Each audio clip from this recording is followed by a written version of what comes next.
Cool. All right, good morning, everyone. Thank you for coming for my talk. There's so many cool talks to choose from. Really appreciate you coming to see mine. I'm relatively new to public speaking like this. This is definitely the biggest thing I've ever done, so please go easy on me.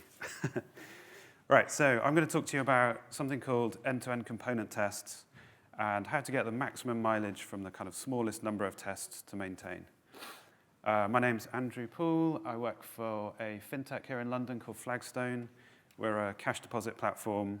It's a really cool company to work for, so if you're in the market for a new job, check us out. And all the code I'm going to show you is at this GitHub repository, so don't have time to go through it all. There's a lot there. Please go and check it out in your own time. And then quickly, just going to give a shout out to a VS Code extension called Demo Time, which I'm using to kind of drive this whole thing. So cool. Let's start with a scenario. So rather than dumb this stuff down into a really simple scenario that you get to work on Monday morning and think, how on earth do I apply this? Why don't we start with a kind of realistically complex scenario? So we've got a user. They're going to initiate a process. It's going to be an HTTP call. We'll handle that. We'll do some validation. We might create and persist an aggregate. So that means we've got a database with some domain events inside it. We'll call out to some external services and fetch some data. Maybe it's an account service. We're going to check that an account exists and in the right state or whatever. Make some decisions based on that data. And then at some point, we've decided enough's enough for this synchronous API call. We'll call out to another external service, and they'll continue in a kind of asynchronous manner. And we can return an accepted to the client. And then this bit here is our API request handler. So then, meanwhile, the external service carries on the job, or maybe more than one service. And then once it's done, it's going to send an integration event to the service bus. And then when there's an integration event that we're interested in listening to again, we can rehydrate our aggregate, do some more work, and then maybe we want to send an integration event. So we'll save an Outbox record. So that means our database has now got domain events and Outbox records in it. And the third part is an Outbox service, which is just going to poll for those Outbox records and then dispatch them to service bus.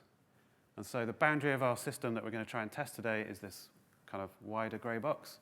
So we've got our API, our EventListener, and our Outbox. With me so far? Cool. And then for completeness, we've got another service which will, sorry, my mouse keeps slipping to the bottom of this slope, so there we go. We've got a webhook service which is going to call the user back and say, hey, that thing you started is now done. So this is quite a generic scenario, hopefully similar to kind of like back office automation work that most of us do day to day.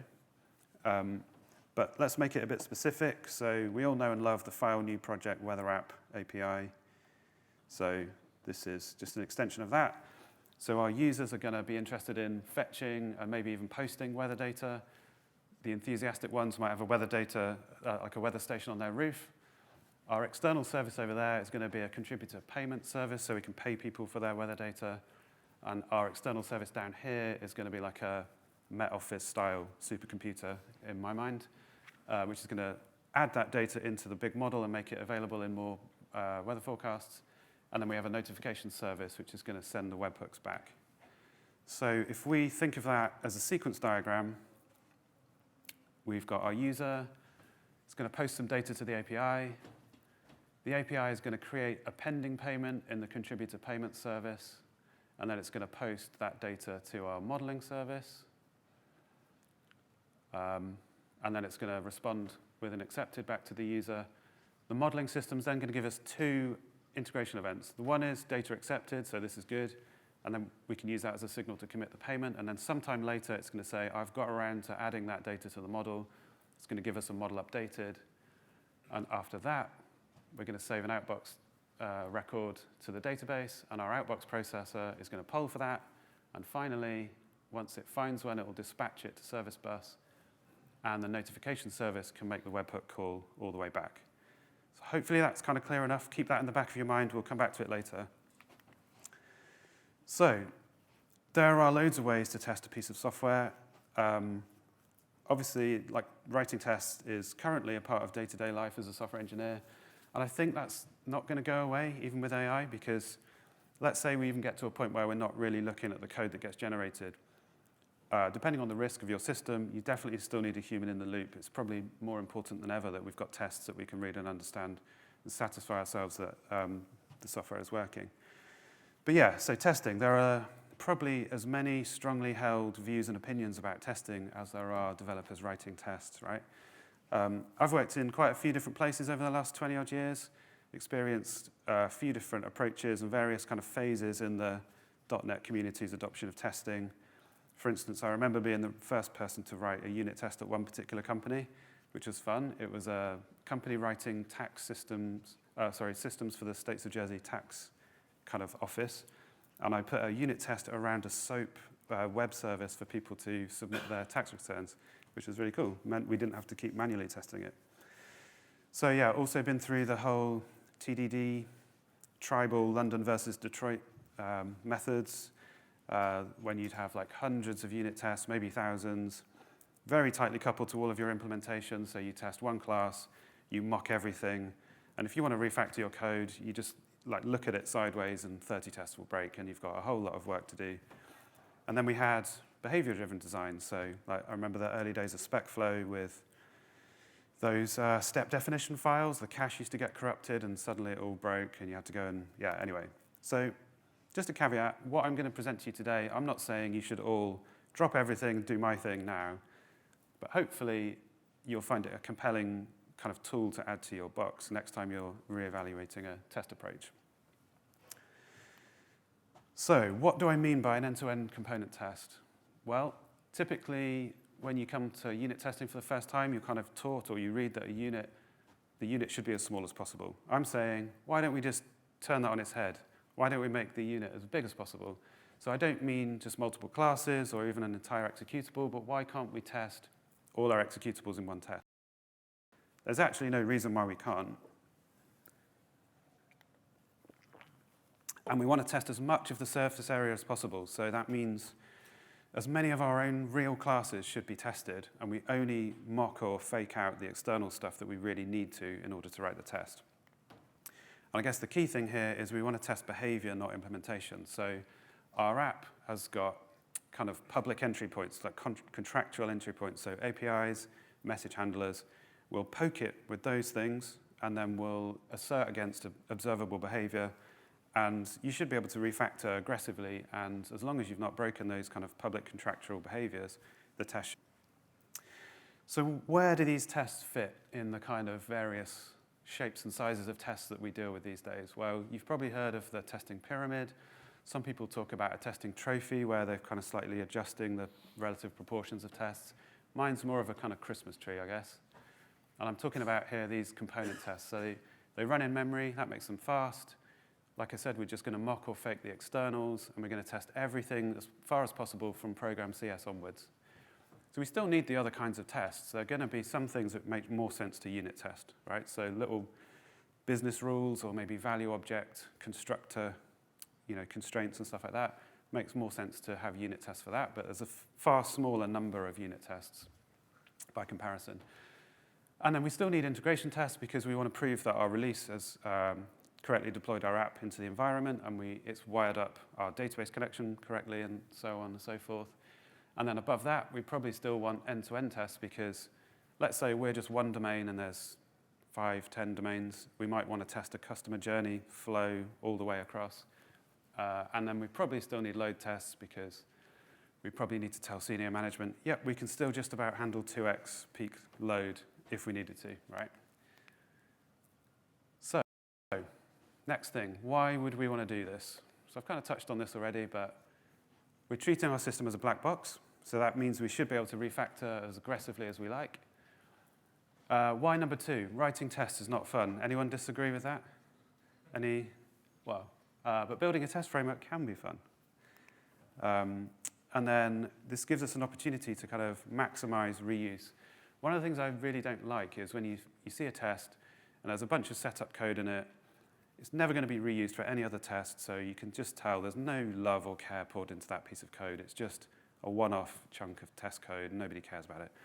If we can find a way to reuse that, then it's suddenly justified to spend a bit more time on it.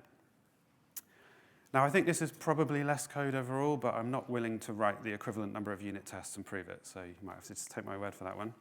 But if we get this right, it is almost as good as running the system locally, and it's really fast, so we get a fast feedback loop. Okay, so how are we going to do this then? So for our scenario, we need a method of running multiple executables. We need to share some state amongst them.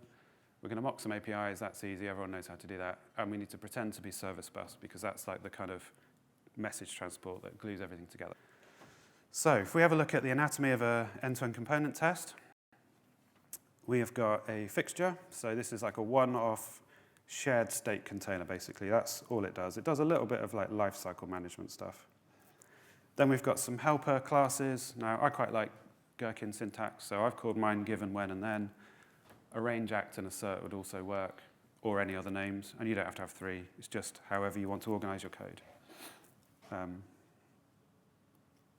Then we've got our test classes, in which we're going to new up a new fixture per test, so that's nice and isolated.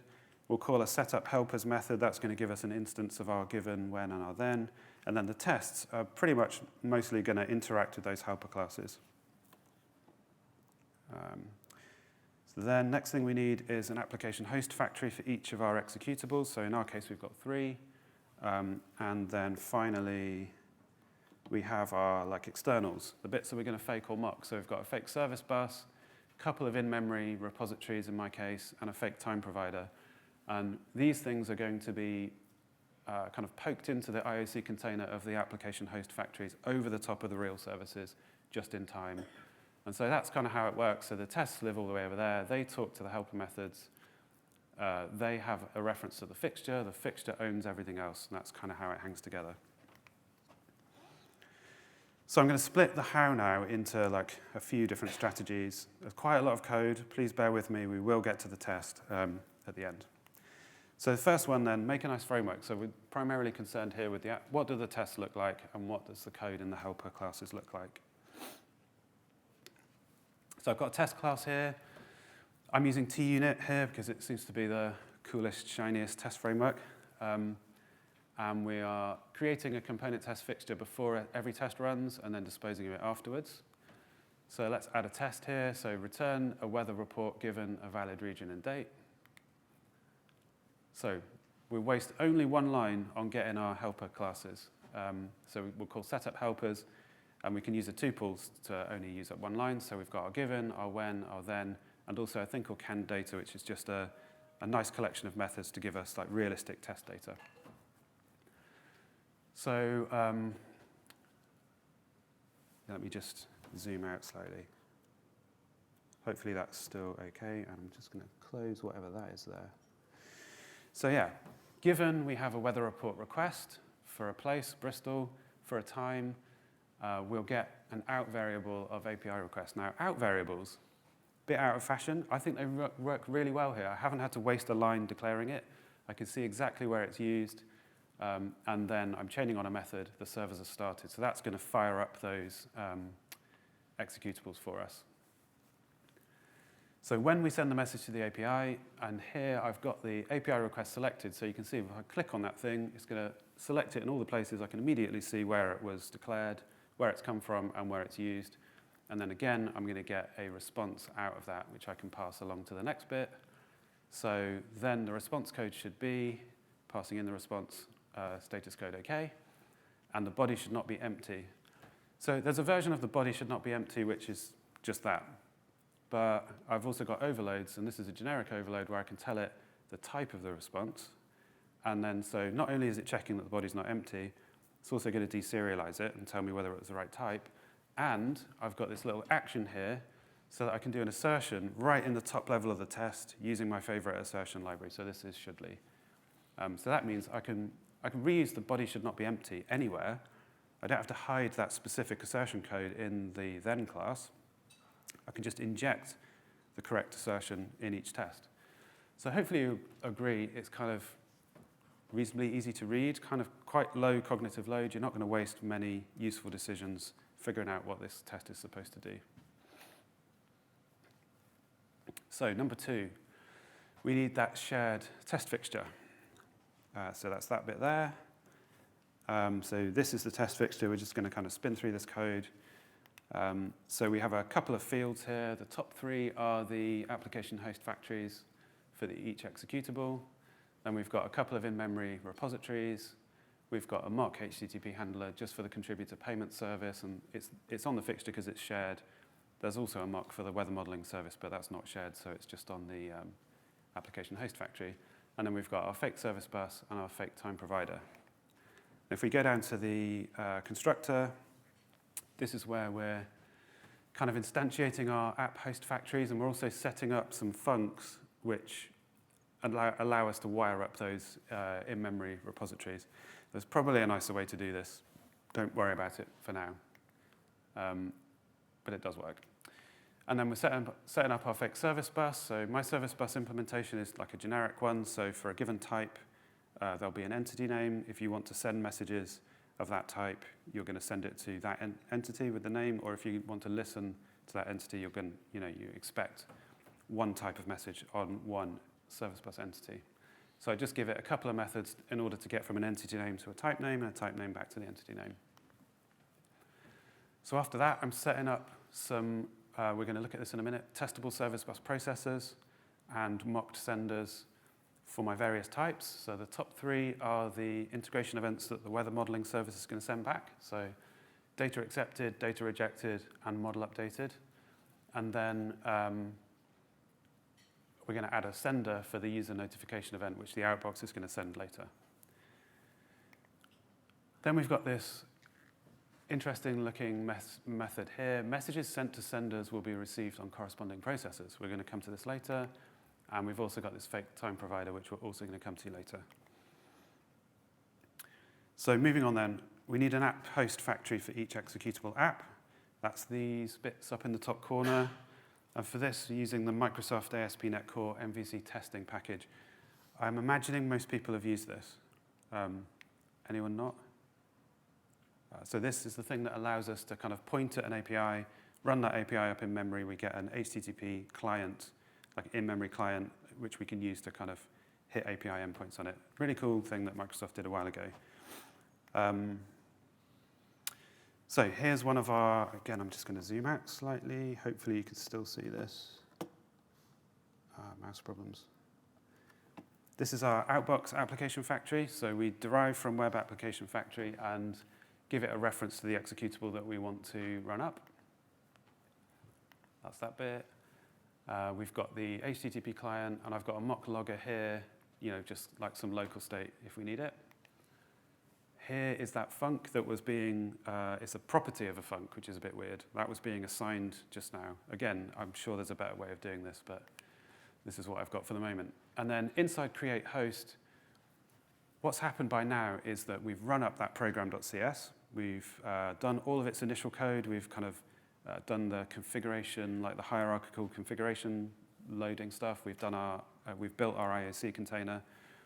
And this is now a perfect opportunity to kind of override that config using environment.set environment variables. So normally environment variables are like, they trump everything else in config, right? So if we want to mess with the config, that's one nice way of doing it.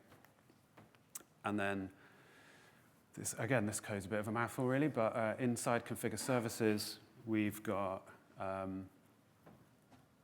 anything we add to the service collection here. If there's already a type in there, we're just going to replace it. I mean, I guess you probably all know this. Oops, I'm just going to go back. Sorry about that.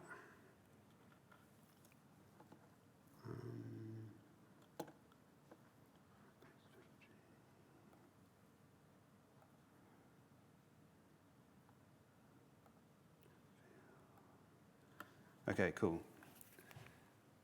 Oh, no. There we go.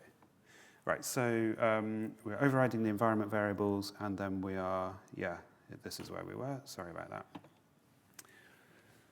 So this is where, if that set shared Outbox repositories func has been assigned and it's not null, we'll just invoke it, and the thing that we get back, we're going to just stick into our IAC container over the top of the iOutbox repository and the Outbox batch repository, because it's like a shared one. And then the code at the bottom, don't need to worry too much about, but it's just kind of like mock database stuff. So connections, transactions, and a connection factory, that kind of thing.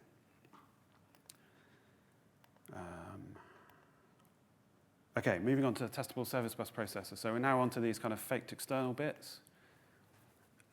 So the Azure messaging service bus client package for some time now has included this service bus model factory, which was really good when it came out because before this, it was impossible to test your service bus client code. The classes that you needed were like internal and sealed. There was just nothing you could do without a large amount of wrapping and additional abstractions. So they added this, and it was brilliant. So we're going to use that. So I've got here my testable service bus processor. So the way this works is, if your app integrates with service bus, it's going to require a service bus client, and then it's going to ask that service bus client for a processor for a given entity name. And we can mock that, as we'll see in a minute. And then when we return the processor, this is going to be the processor that we return. So we derive from the real service bus processor. And the most important thing we need to do is override start processing async and return that completed task. If you don't do that, nothing will work. So once we've done that, the kind of backing store for this testable service bus processor is this message delivery attempts list. So it's a list of testable message event args, which is kind of like a little spy thing. And every time we present a message to the app, we'll also add it to this list so that we can go and check that it's there later. We can see whether it was sent or handled or whatever. So now we've got a couple of overloads of present message. It's a generic message, and we're going to receive an instance of the T, the message type, and we can also do things like delivery count and pass in some application properties. So that's like the envelope properties. And then we're going to call a method called createMessageArgs. We'll go there in a minute. That's going to give us this testable event args. Well, it's not actually a testable event args, but we can cast it to one. And then we can add that to the message delivery attempts. And then when we call onProcess message async, that is us sending those args to the app. The app's then going to receive that args, process the message. It'll be able to access the message in the body, and then it will either call complete or dead letter or whatever. So if you have a quick look at that createMessageArgs method, we're going to serialize the payload into JSON, might create a correlation ID, create some application properties if we weren't passed any, and then here's where we're using that service bus model factory to create a service bus received message. So this was not possible before, but now there's a massive long list of broker properties that we can specify. I'm just specifying the body, the correlation ID, the properties, and the delivery count. And then we will return a new testable message event args with that message inside it. Oh dear, I should have gone through these bits. Okay, so this is our testable message event args. We derive from the real process message event args here, but you can see these bool fields here. This is like our little spy area where, let's say the app calls complete message async, we'll just set was completed to true. So they'll all be false by default, but we can just kind of keep a little record that message was handled. Similarly, if the app calls dead letter message async, we'll just set was dead letter to true, and we'll capture the reason as well. That might be useful. So that's the testable service bus processor. What about if we want to do an assertion? So we've jumped into my then helper class now, and we've got this message. The message was handled of T. So there's a bit of poly retry stuff at the top, which we don't really need to worry about. The bit we want to focus on is this here. So we can go and grab the processor from the dictionary on the fake service bus, figure out what the delivery count was. In this case, for some reason, I'm saying it should be exactly 1. And then we can go into the processor, into the delivery attempts, find the first one, and assert that was completed is true. So that's the listening to service bus messages. How about sending? Thankfully, this is a lot more straightforward. So service bus sender can be mocked using your favorite mocking framework. So we've jumped into the actual fake service bus now, and we've got this method here, add sender for T, and you can see all we're doing is creating a new mock of service bus sender and then adding it to the dictionary where the T, the type, is the key. So then we've got this method, wire up senders and processors. So you might have seen this earlier on in the app host factory. In the end, I just found it easier to put this code in here. So we'll pass our service collection in, create that mock service bus client, and then do the setup. So if the app calls create processor for an entity name, we will just go and grab the processor that's been registered and return it. If the app in future calls create sender, again, we'll just return, we'll call get sender by queue name. This is using that, I can't remember the name of it now, that method. Basically, if there's only one argument and you've only got one variable, you can do away with the brackets and the parsing. I can't remember what it's called. So again, what if we want to assert that a message has been sent? Well, this looks pretty much like the last assertion method. There's a bunch of retry stuff in there that we don't really need to worry about. Basically, we're going to go and find the sender mock from its dictionary by the T. And then the important bit is here. We can just do a verify for send message async. Don't really care what the service bus message was. Don't really care what the cancellation token was. The important thing here is we had that invocation happen the correct number of times. And there is an overload of this where we can just pass like a little predicate in as well. We can say that it has to be the exact service bus message we were expecting with a given set of properties. But this one here just says, on that sender, we should have sent X number of these type of messages. Following me so far? Okay, mostly nods, cool. It does get easier in a minute. Okay, last service bus thing. If one part of our service sends messages for a given T, and another part of our service listens to messages of that same T, then we need to kind of pretend to be service bus. And what we can do is we can kind of intercept the sender and then use a callback or equivalent, depending on your mocking framework, and then we can kind of call that present message method on the corresponding processor. So I've got, this is that method I showed you earlier. Messages sent to senders will be received on corresponding processors. So for this, we can spin through our dictionary of mock senders. First thing we're going to do is say, do we have a corresponding processor for the same T? If we don't, let's just break and move on. If we do, then we can use callback here on the same, so we're doing a setup for the same method signature. So we're going to intercept send method async invocations. And instead of returning something, we're now going to just set up this callback, which is going to pass us that variable there, SBM, service bus message. We can then go and deserialize the body of that service bus message, go and grab its message properties. Then we can go and grab the processor that we know exists, and we can just call present message. So in that way, one part of your app does an invocation on the sender. We intercept that and we say, oh, look, we've got another piece of our app that's listening. We'll go and grab that message and its properties and present it over there. So in that way, we're kind of pretending to be service bus. Okay, so what about if you have one part of your service that calls another with HTTP? So this is quite awkward, or has been quite awkward until recently. So the app host factory's HTTP client was strictly in memory only. There was no way you could get it to listen on a port, which meant you had to do something like this, create a custom HTTP client factory, store your own dictionary of clients in there, and when create client is called, you return the appropriate one. But the tricky bit is you then had to exchange the application host factory, the HTTP client factory on the calling application, like the calling executable, with this one. So doable, but really very confusing. Like 3 days after you wrote that, you'd be like, how does that work again? But luckily, since .NET 10, we can now just have one of these test endpoints listen on a real port.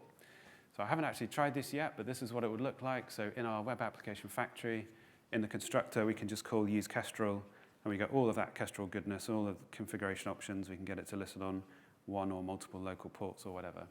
Really cool. So just going to spend a tiny bit of time on database connections. So for my scenario, I've only got a domain events table and a couple of tables related to the Outbox. So for me, it was really easy to just create in-memory kind of list-backed mock repos or fake repos. If you've got a far more complex kind of data model in your app, you probably, depending on what database you use as well, SQLite would be an option. You could look at EF Core in-memory database if you use EF Core, but it's very, very lenient, and it'll allow you to get away with things that you definitely can't do once you connect your app to a real database. So I kind of advise caution with that. Or you could obviously use a real database. I wrote a little library called C# SQL Tests a while ago, which creates you a little new local DB instance and gives you a nice context to run your test and then tidies it up for you. But that's going to make the test take a lot longer to run. Ideally, we want it all in memory if we can. But decent test data generation will require significant thought and effort, and I'm not going to talk about that now. It's like probably one of the largest problems most dev teams face in my experience. Okay, bending time. This is probably my favorite discovery of the last couple of years. So, anyone using time provider? One nod, not many people. So we've had time provider since .NET 8, and it's basically a kind of in-the-box replacement for the iDateTime abstraction that we've all been using for ages to make things testable. But it comes with a fake time provider, and it has a couple of little superpowers. So the way we would use it is, again, in our app host factory, we just, on the fixture there, we've got the fake time provider, and we're just going to poke that into the IOC container, and it will just go over the top of the existing time provider. And then this is how we set it up. So we just create a new one. We can set UTC now, nothing out of the ordinary there. But then we've got this auto advance amount property, which we can set.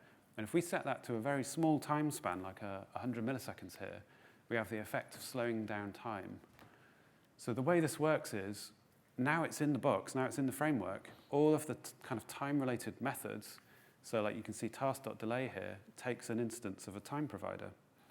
And what that auto advance amount does is it means that anytime anything checks the time, it's only going to advance the time by that small amount. So that's going to kind of slow everything down.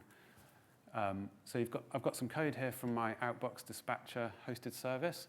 That's the thing that's going to basically, in a loop, go to sleep for a bit, wake up, check for Outbox messages, and rinse and repeat. So this is waiting in real life for 2 seconds. But anytime anything checks the time, it's only going to advance by 100 milliseconds, so it's going to stay asleep. That task.delay is not going to return until I call the advance method and say, suddenly I'm going to advance time by more than 2 seconds, and that task.delay will return. Suddenly the Outbox will wake up. And this is really cool because the more we write complex distributed apps, the more this kind of temporal coupling, temporally complex waiting scenarios, especially with message bus, right? You have to wait the right amount of time, maybe check that the queue's empty, then wait the right amount of time for a message to appear, then the right amount of time for the message to have been processed, then you can go and check that the message has disappeared but it didn't appear on the dead letter queue. All of this waiting, I appreciate, I'm not in that scenario here because I'm mocking service bus, but the ability to kind of slow time down and then speed it up is going to solve a lot of those problems and kind of make a lot of that test code a lot nicer, potentially.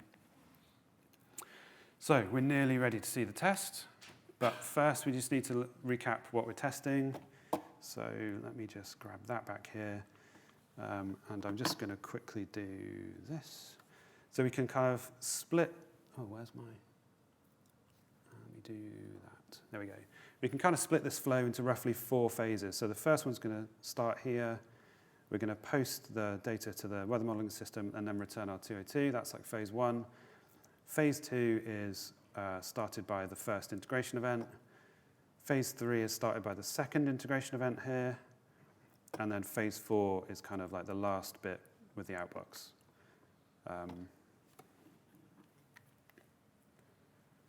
So that's kind of a little recap of the scenario, how we're going to break it down. So I'm going to, when we debug the test in a minute, we're going to look at the code of the system under test. So we should probably just have a very quick look at that first. So tiny bit of background. This solution's using kind of onion architecture. So the API and the event listener are as thin as humanly possible. Pretty much all they do is config and IOC building.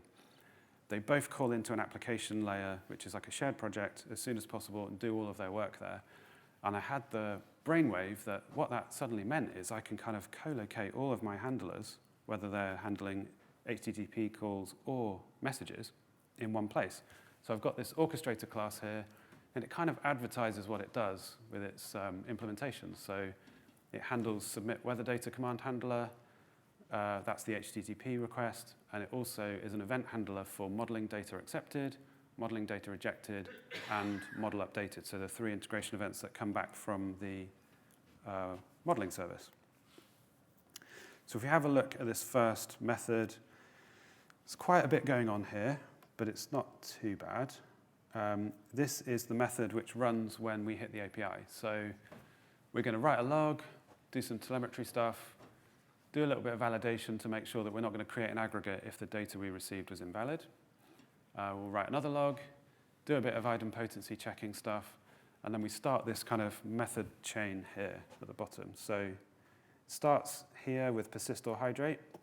So if this is a new aggregate, we've not seen the idempotency key before, then we're going to persist a new aggregate, and we pass in this weather data collection initiated event, and that's the first domain event in our aggregate. But if something has gone wrong previously in a flow, we might be hydrating like a previous aggregate and trying again as a kind of retry scenario. So once we've kind of set up our first domain event in the aggregate, we're just going to go into this little flow here. So we've got location manager. We're going to kind of call a locate method. So my thinking, this is all very contrived, but my thinking here is that we will see whether we've seen that location before and return an ID, or maybe create a new one if we haven't seen it before. Once we've done that, we're going to create the pending payment. So that's going to go off to a client and call the contributor payment service. Again, these are all methods that take exactly one argument, and the argument is the weather data collection aggregate. So you get this kind of like nice terse effect where you don't have to bother doing D goes to create pending payment, pass in D. You can just remove the brackets. So once we've created the pending payment, we can then submit our data to the modeling service. And this could fail straight away, like if we get a 400 response back. So we might immediately revoke, but otherwise we're just going to turn our aggregate into a response and return that. And that's the synchronous portion. That's phase 1 done. So next we've got phase 2. So we've got handle event for modeling data rejected, but we're not concerned with unhappy paths right now. So the second one here, model data accepted. We're just going to write a log. We'll use the stream ID, which is just off the side of the screen here, to hydrate our aggregate. And then we can append a domain event to tell us that that's just happened. We'll go off and commit the pending payment this time on the contributor payment service, append another domain event, and then that's that bit done. And then finally, when we get model updated, so this is after the modeling service has got around to amalgamating that data into the model, it will send us a model updated integration event. And again, we can just write a log, hydrate our aggregate, and this time we're going to append the last domain event and the Outbox record in a kind of transactional Outbox pattern. So in a single atomic database transaction, we'll add both those records. And that's the end of it. So after that, it's down to the Outbox to find that, to poll for that Outbox record and dispatch it back to Service Bus. So, a quick test strategy. We have our test here.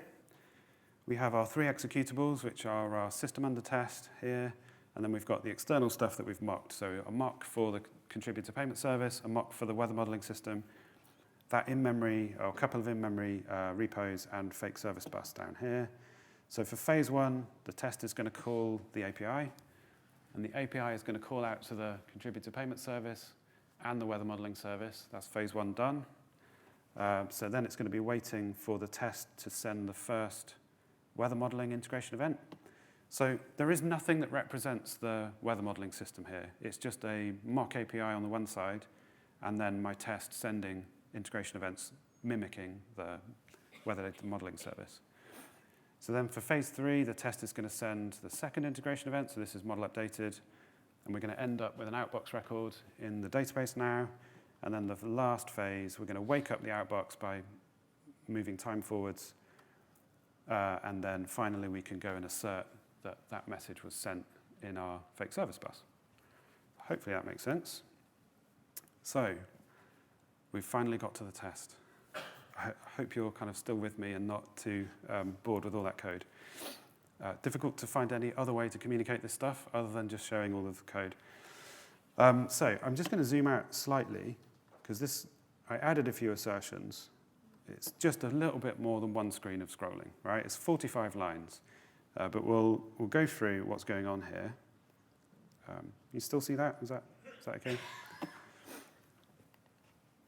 So we've got our given, when, and then, and our can data. Given we have some collected weather data, again, we're going to use those out variables. Then the contributor payment service create endpoint will return OK.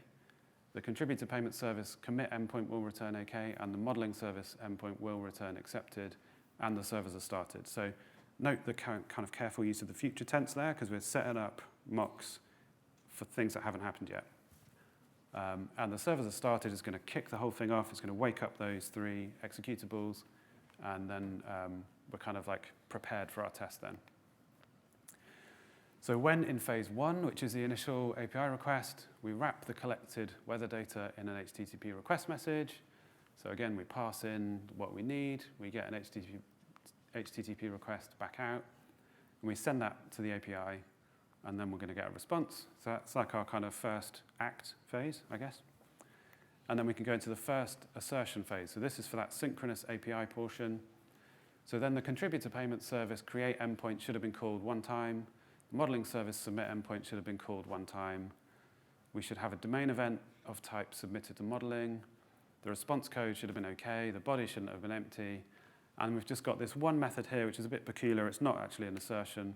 But because we're going to pretend to be the modeling service and send its integration events, if we want the app to hydrate the right aggregate, we need to go and spy on what the stream ID was. So what that method is doing there is it's going to go into the fixture, into the in-memory repository, have a look at that first domain event, grab its stream ID, and then when we kick off phase 2 here, we can create a model of data accepted integration event with the correct stream ID. So this is our second kind of act now. Once that's happened, we can do some more assertions. So the message should have been handled of type modeling data accepted. We should have another domain event called modeling data accepted, and the contributor payments commit endpoint should have been called one time. So it's quite long-winded, but hopefully you can appreciate I'm doing quite a lot of comprehensive assertion here, right?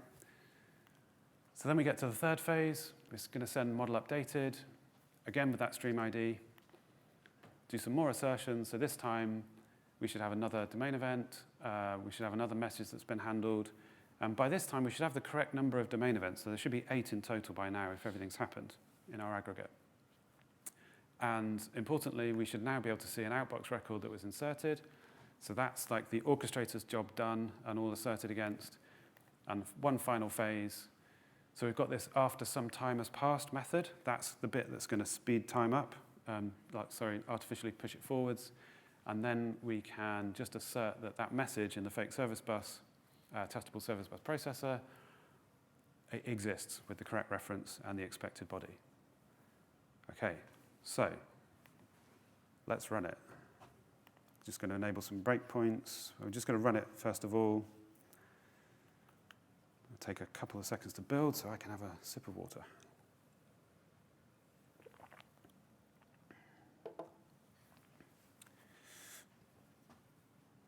Doesn't normally take this long to build, might add. Here we go. So it took 2 seconds that time and 21 seconds including the build, but I'm just going to give it another one because it's normally quicker.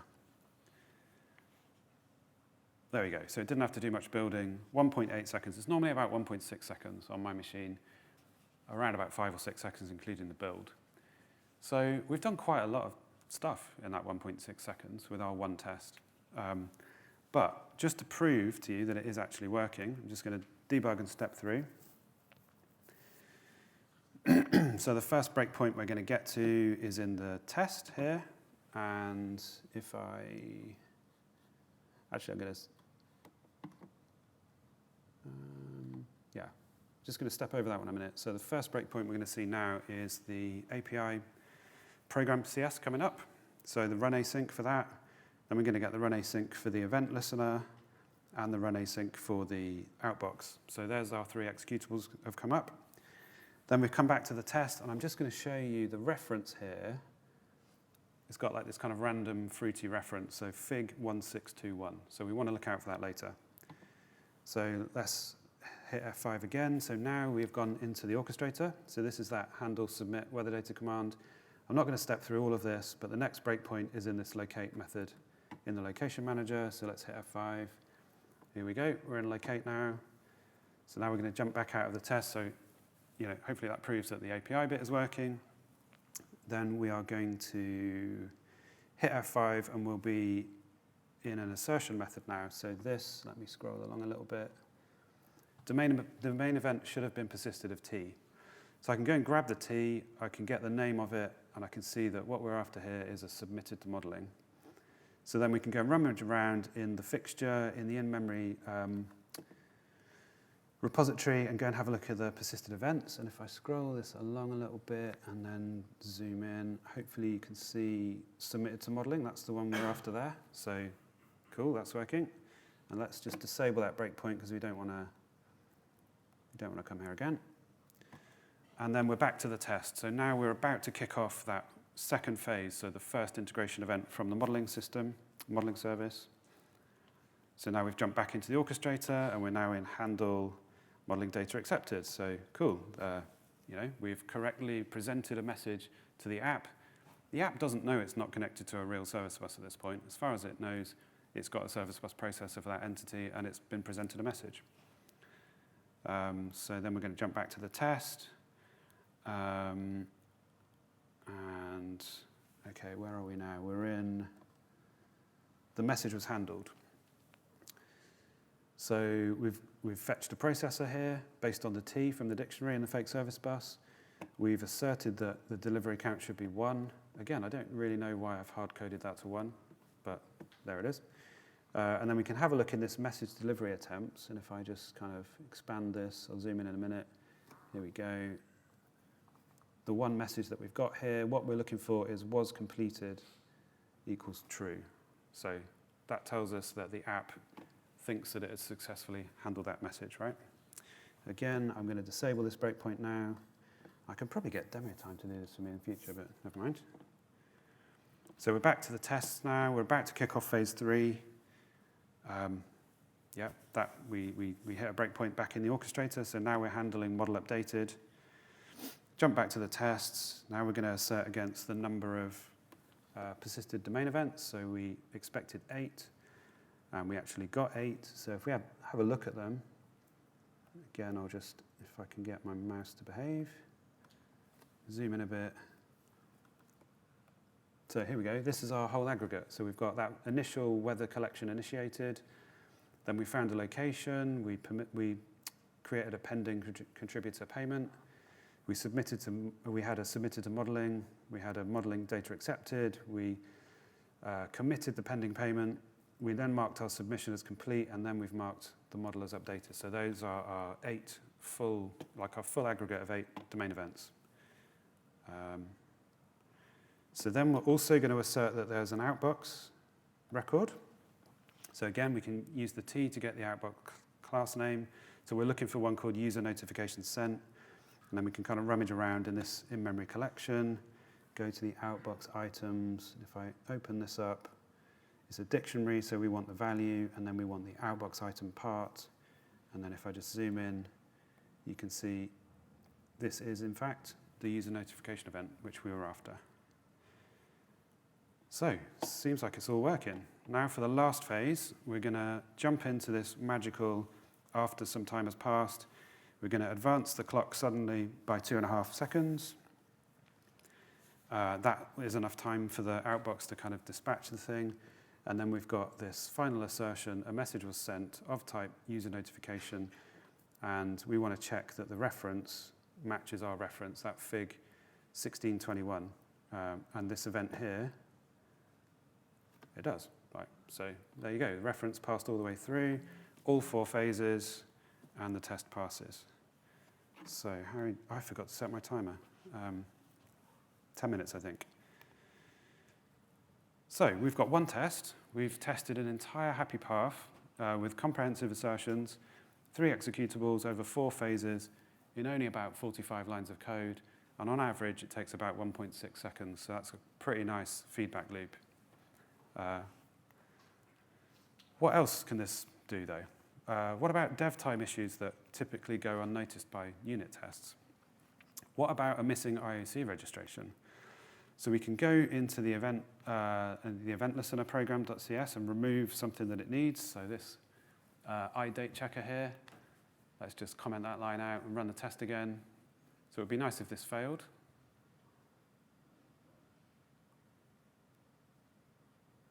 Right, what's that doing?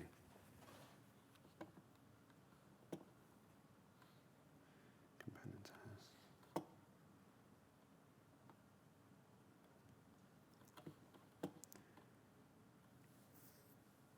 Oh, is it just hiding the test result from me?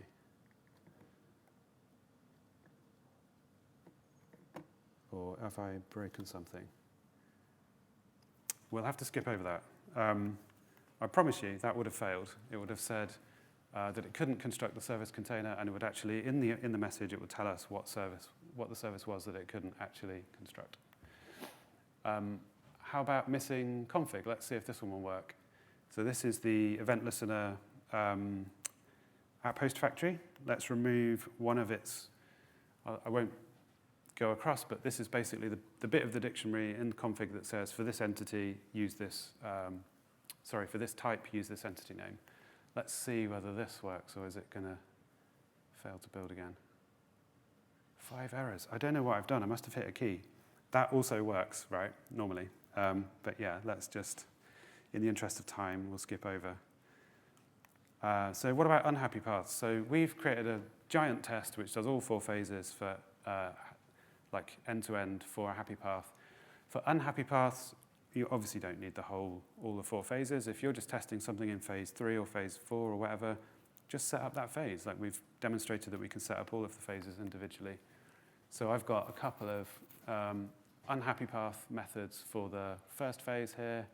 Doesn't really matter what they are, but they obviously don't do as much. They're just setting up one phase there. So pros and cons of this approach then. So we've seen that we can test entire end-to-end flows in addition to individual phases. We've got fairly readable tests, and we've got a really fast feedback loop. The more reusable the code, the more care or love is justified. So like if we're going to share that code in those helper classes, one thing I forgot to say is they do get quite big, especially then and given. You're probably going to have partials that are like split up according to areas of your code base or whatever. But yeah, because we're going to reuse that code, it's worth creating overloads. It's worth doing the generic thing. It's worth using little actions and funcs to kind of inject whatever we need from the tests. And although I haven't been able to prove this to you, we can, I promise, detect config and IOC registration issues. So there are some cons. TDD is possible, but it is harder with this, right? Especially if you're setting up a new project, there's a fair bit to do to get it all working. But I think it's worth it. And you do. So I've had projects where we had this kind of test set up, and we were basically deving against these unit tests, and you can get quite a long way just running against those tests, and it basically is almost the same as running your code locally until you realize that your assumption about some mocked behavior is not actually true. So you still definitely do need to either run it locally, like in a Spire or something, or in an environment once now and again to make sure your assumptions are correct. So yeah, that's the end of my talk. As I said, everything's in my repo. I've glossed over quite a lot of code. If you're interested, please go and have a look. There's various ways you can get hold of me if you want to. I'll love to take any questions, and I'll be around, or feedback about my talk as well. And again, just want to shout out demo time. Apart from that last little bit where I think I probably hit my keyboard or something, it did a great job. So yeah, thank you all for coming, and hope you enjoyed it.